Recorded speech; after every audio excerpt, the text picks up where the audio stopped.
रोहन मुस्तफ़ा की अगर बात करें तो ये एसोसिएट में बहुत ही जाना माना नाम एक आता है जब भी एसोसिएट क्रिकेट की बात करते हैं। एक बेहतरीन ऑलराउंडर और यूएई के लिए काफ़ी वक्त से लगातार खेल रहे हैं और कहीं ना कहीं मोस्ट ओडीआई और मोस्ट टी20 मैचेस यूएई के लिए वो अब तक खेल चुके हैं। रोहन मुस्तफ़ा की अगर हम बात करें 2 वर्ल्ड कप भी उनके नाम है सब, और उस प्लेयर का कहीं ना कहीं अब ये एक सवाल छोटा सा जरूर उठता है कि क्या उनका करियर कहीं खत्म की तरफ तो नहीं है या फिर कहीं एंड की शुरुआत तो नहीं है। यह क्वेश्चन उठा इसीलिए है क्योंकि जैसे हमने आपको सबसे फास्टेस्ट अपडेट देने की कोशिश की है कि टी20 वर्ल्ड कप 2022 की जो यूएई की स्क्वाड है वो बस आने ही वाली है और उससे पहले ये न्यूज़ आई है कि रोहन मुस्तफ़ा उस स्क्वाड में नहीं है। बिल्कुल नहीं, कोई इंजर्ड नहीं है या फिर कोई सीरियस उनका कंसर्न नहीं है, कोई इमरजेंसी नहीं है, उन्हें एक्स किया गया यानी उनका एक्सक्लूजन हुआ है टी20 वर्ल्ड कप 2022 की यूएई की स्क्वाड से लेकर। ये कितना जस्टिफाइड है कितना नहीं, हम इसके बारे में क्या सोचते हैं आपको जरूर बताएंगे। और रोहन मुस्तफ़ा को जब ये न्यूज़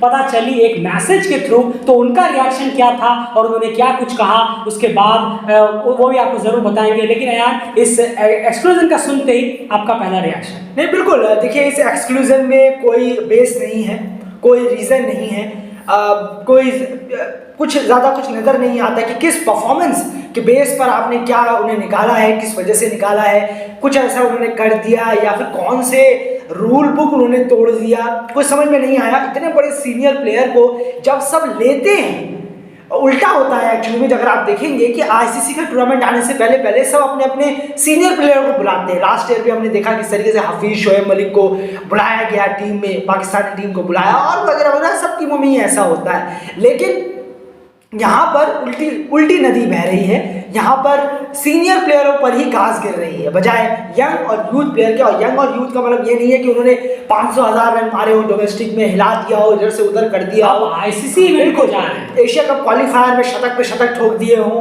कुछ ऐसा किया हो तो भाई समझ में भी आता है कि चलिए यूएई के पास हजारों ऑप्शन है। कुछ है नहीं, इतने बड़े प्लेयर को, इतने बड़े ऑलराउंडर को अपनी टीम से निकालना ये बिल्कुल समझ से परे, हंसी भी आती है। बिल्कुल, क्योंकि सबसे बड़ी बात है कि आप ये देखिए कि आप कौन सा इवेंट खेलने जा रहे हैं। अब मैं आपको एक छोटी सी चीज़ बताऊंगा, परफॉर्मेंस पर जाते हैं सीधा सारा चीज़ों को अलग करके। सबसे ज़्यादा टी20 रन्स यूएई के लिए किसी ने मारे हैं तो वो रोहन मुस्तफ़ा ने हैं। सबसे ज़्यादा विकेट अगर यूएई के लिए किसी ने निकाले हैं टी20 में तो वो रोहन मुस्तफ़ा के हैं। अब आप यहाँ पर ये सोच सकते हैं कि ऐसे तो बहुत प्लेयर्स होते हैं लेकिन रिसेंट फॉर्म भी कोई चीज़ होती है। चलिए रिसेंट में आ जाते हैं। 2022 की अगर हम बात कर लें तो सेकंड बेस्ट बैटिंग एवरेज है उनका यूएई के लिए टी20 में, 44 की बैटिंग एवरेज है। 9 मैचों में 280 प्लस रन उन्होंने मारे हैं। और ये याद रखिए रोहन मुस्तफ़ा ओपनिंग नहीं करते हैं, third down, second down, fourth down, इस तरह से बैटिंग में आते हैं। और टी20 में आप जितने नीचे डाउन बैटिंग करने आएंगे उतनी आपके पास बॉलें कम होती हैं। तो उसमें भी वो 9 मैचों में 280 रन बना चुके हैं, 43 की उनकी एवरेज इस साल की मैं बात कर रहा हूं। और उसके बाद सेकंड हाईएस्ट विकेट टेकर हैं यूएई के लिए इस साल, 12 विकेट निकाल चुके हैं वो टी20 में, सिर्फ 1 विकेट ज्यादा है शायद जहूर खान या फिर अहमद रजा उनसे 1 विकेट ऊपर है। 2019 टी20 वर्ल्ड कप क्वालिफायर जो हुआ, वहां जो टी20 वर्ल्ड कप का जो क्वालिफायर हुआ 2019 में, उसमें हाईएस्ट विकेट टेकर थे यूएई के लिए। इस साल जो टी20 वर्ल्ड कप का क्वालिफायर हुआ जहां पर यूएई जो वर्ल्ड कप में पहुंच गई उसमें हाईएस्ट विकेट टेकर यूएई के लिए रोहन मुस्तफ़ा। आप और क्या लेंगे, उनकी रीसेंट परफॉर्मेंस उठाकर देखें, ओवरऑल परफॉर्मेंस देखें, उनका एक्सपीरियंस देखें, डेफिनेटली इस प्लेयर को बहुत ज़्यादा मिस करने वाला है यूएई और बहुत ही बड़ा ब्लंडर यहाँ पर हुआ है। अब आपको बताते हैं कि आखिर जब रोहन मुस्तफ़ा को ये पता चला कि वो इस वर्ल्ड कप स्क्वाड में नहीं है तो उनका रिएक्शन क्या था और क्या कुछ उन्होंने यहाँ पर कहा। बिल्कुल सही कहा आपने। देखिए, उन्होंने बहुत छोटी सी बातों में बहुत बड़ी बड़ी बातें बोल दी। जी हाँ, उन्होंने कोई लंबा चौड़ा नोट ऐसा कुछ नहीं है, लेकिन जितनी बातें कही बहुत ज़्यादा वो हार्ट ब्रोकन ज़रूर है। उन्होंने कहा कि ये बहुत सैड है मेरे लिए कि देखना कि मैं वर्ल्ड कप बिना मतलब मैं वहाँ हूँ नहीं, लेकिन बहुत ज़्यादा सैडनेस होगा मेरे अंदर कि अपनी टीम को वहाँ पर देख रहा हूँ, लेकिन क्योंकि ये मेरा ड्रीम था। जी हाँ, वर्ल्ड कप खेलना मेरा ड्रीम था क्योंकि मैं पहला प्लेयर बनता यूएई का back to back 3 world cup. जी हाँ, तो ये बहुत बड़ी बात होती मेरे लिए। पर इससे एक झटका ज़रूर लगा है मुझे, जी हाँ, और उम्मीद करूँगा कि टीम जो है वो मुझे मिस करेगी वहाँ पर जहाँ पर वो जा रही है। और जो मेरा परफॉर्मेंस रहा है, क्योंकि मैं ऑलराउंडर रहा हूँ, जब मैंने लास्ट चेक किया था, जी हाँ, ICC रैंकिंग ऐसा उन्होंने कहा कि 8वें नंबर पर मैं था, उसके बाद मैंने चेक करना छोड़ दिया कि कौन सी रैंकिंग, क्या रैंकिंग। लेकिन उम्मीद करूँगा कि टीम जहाँ जाए वहाँ अच्छा करे और टीम फर्स्ट राउंड क्लियर करे और बहुत ही अच्छा सुपर 12 में जाए, वहाँ पर भी जीत दर्ज करे। पर इस खबर को सुनकर मैं इतना रोया जितना मैं अपने फादर के ख़त्म होने पर भी नहीं रोया। जी हाँ, क्योंकि सबसे बड़ी बात यह है कि एशिया कप में भी, जब एशिया कप में उनको ड्रॉप आउट कर दिया गया, उन्हें निकाल दिया गया, अहमद रज़ा को सिलेक्ट किया गया, तो उस वक्त जब वो ड्रेसिंग रूम में थे तब भी वो लगातार रो रहे थे, ऐसा उन्होंने कहा। और डेफिनेटली वो मोमेंट से लेकर अब ये मोमेंट बहुत ज़्यादा कहीं ना कहीं कुछ हेवी चल रहा है मुस्तफ़ा के लिए। तो जब उसके बाद जब उनसे आगे पूछा गया कि आप कितना मिस करेंगे टीम को, उन्होंने कहा डेफिनेटली मैं बहुत ज़्यादा मिस करूंगा, लेकिन मैं यहीं से बैठकर सारे मैचेस देखूंगा, दुआ करूंगा कि टीम अच्छा करे। लेकिन मुझे ऐसा लगता है, मुझे ऐसा बिलीव है कि शायद टीम भी मुझे मिस करेगी। और उन्होंने कहा कि मैंने T20 क्रिकेट में कम से कम इतना परफॉर्मेंस तो किया है कि मैं डिजर्व करता था उस स्क्वाड में। लेकिन उन्होंने जब उनसे ये सवाल पूछा गया, जो आपने थंबनेल में देखा, कि क्या आप रिटायरमेंट के बारे में कुछ सोच रहे हैं, कहीं रिटायरमेंट की तरफ तो कहीं इशारा नहीं है, क्या आप रिटायर तो नहीं होने वाले, तब उन्होंने क्या कहा?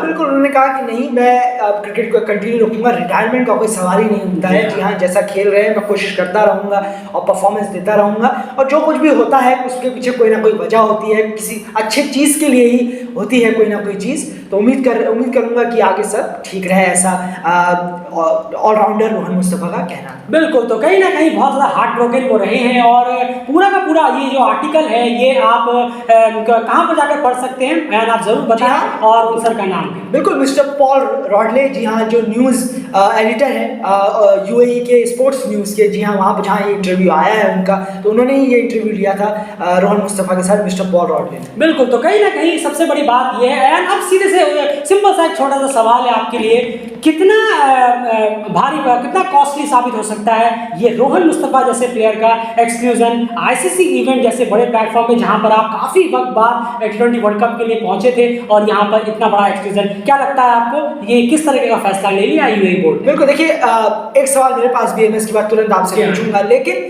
ये फैसला बहुत ही ज़्यादा गलत है, बहुत बड़ा, बहुत ही ज़्यादा ब्लंडर फैसला है ये। मेरे ख्याल में कोई टीम ऐसा फैसला नहीं लेती, और लेती है तो फिर उसका हिस्ट्री होगा कि वो टीम कितनी बुरी तरीके से हारी। ये डायरेक्ट है, बहुत ही ज़्यादा ब्लंडर, इससे बड़ा ब्लंडर नहीं हो सकता जो किया है। पता नहीं कौन से बोर्ड मेंबर्स हैं या कौन से इतना बड़ा थिंक टैंक है जो आपके प्लेयर ने ऐसा परफॉर्म कर दिया जो आप लोगों को पता नहीं कौन सा दिखा होगा। आई एम सॉरी टू से, पर सॉरी क्यों बोलना जब आपने इतना बड़ा ब्लंडर ही किया है। सॉरी उसके लिए बोलते हैं, शायद कहीं गुंजाइश हो कुछ कि हाँ चलिए ये प्लेयर अच्छा है। जैसे मैंने बताया भी, अगर आप परफॉर्मेंस पे भी डिबेट करना चाहें तो भी आप आ सकते हैं कि 2022 में भी परफॉर्मेंस की बात करना चाहे, उसमें भी रोहन मुस्तफ़ा पूरी तरह से डिजर्व करते हैं स्क्वाड में। बिल्कुल सही कहा आपने। मेरा सवाल जल्दी से ये है कि मैं ज़्यादा बहस नहीं करना चाहता इस पर, ब्लंडर फैसला है तो है, अब कोई रीज़न नहीं बनता, पता नहीं कौन से लोग बैठे हुए हैं वहाँ पर।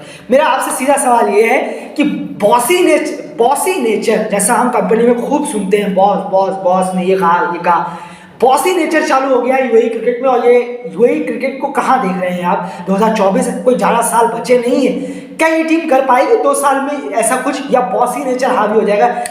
तुम मिलंडर आओ वरना बाहर जाओ, तुम यहाँ खेलोगे हाँ करोगे वरना बाहर जाओ, हाँ करोगे वरना बाहर जाओ। जी हाँ, कहीं ना कहीं ये अचानक से नजर आने लगा है ये, क्योंकि ये चीजें बिल्कुल थी भी नहीं ओपन अप। ये अहमद रजा का जो एक्सक्लूजन हुआ, उसके बाद कैप्टन रिमूवल हुआ, उसके बाद बड़ी तेजी के साथ चीजें ऐसे घटी हैं जो डेफिनेटली कहीं ना कहीं इशारा कर रहा है कि बोर्ड में कुछ बहुत भयंकर चल रहा है अंदर ही अंदर। अभी किनके बीच में है क्या नहीं है, लेकिन डेफिनेटली कोई अलग ही पावर जो है वो कहीं ना कहीं काम कर रही है अंदर। अब वो क्या है क्या नहीं है, वो चीजें अगर पर्दे खुल कर आए तो बेहतर होगा, लेकिन डेफिनेटली जो बाहर से दिख रहा है वो बिल्कुल भी पॉजिटिव नजर नहीं आ रहा, और उसका एक जीता जागता उदाहरण था एशिया कप क्वालिफायर्स। और अब ये एक्सक्लूजन हो पाना, और ये आपको बताएं कि अहमद रजा अपनी जगह जैसे जैसे बचाने में कामयाब हुए, वरना उनकी भी शायद एक्सक्लूजन बिल्कुल थी कि वो भी शायद वर्ल्ड कप से बाहर हो रहे होते। तो डेफिनेटली ये खराब लग रहा है, बहुत खराब लग रहा है। ये जो देखने में लग रहा है बाहर से बिल्कुल भी पॉजिटिव नहीं है, नेगेटिव है, और इसका टीम पर इम्पैक्ट जो आपने कहा आने वाले वक्त में 2024 की बात करें या फिर 2023 की बात करें, बहुत ज़्यादा बुरा